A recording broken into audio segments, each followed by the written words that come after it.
Line Arabian dates. இப்போ அது line லயனா டே. இது தரும் ஆரோக்கியம் இயற்கையானது. லயன் லயனா பிரீமியம் டேட்ஸ். எந்த சமையலும் ருசி தேடும் ரகசியம். 20 ரூபாய். குக்கர் விசில மறந்து உணவு வீணாகி போச்சா? இனி அந்த கவலையே வேண்டாம். வழங்குகிறோம் உலகின் முதல் விசில் கவுண்டர் குக்கர், புதிய அல்ட்ரா குரோனோ. அல்ட்ரா என்றால் ஆரோக்கியம். திருப்பதி ஏழுமலையான் கோயிலில் கணக்கு சமர்ப்பிக்கும் ஆணிவார ஆஸ்தானம் கடந்த வெள்ளிக்கிழமை நடந்தது. இதில் அறநிலையத்துறை அமைச்சர் ரமேஷ் ஸ்ரீரங்கம் ரங்கநாதர் கோயில் சார்பில் பட்டு வஸ்திரம் கொண்டு சென்று சமர்ப்பித்தார்.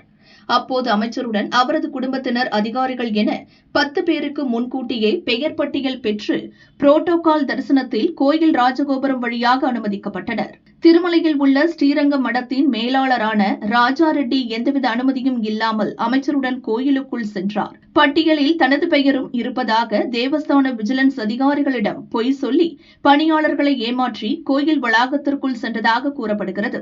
இந்த சம்பவம் சர்ச்சையை ஏற்படுத்தியுள்ளது. இதையடுத்து ராஜா ரெட்டி மீது நடவடிக்கை எடுக்க கோரி விஜிலன்ஸ் அதிகாரிகள் திருமலை காவல் நிலையத்தில் புகார் அளித்தனர். திருமலை 1வது நகர போலீசார் ராஜா ரெட்டி மீது வழக்கு பதிவு செய்து விசாரணை மேற்கொண்டு வருகின்றனர்.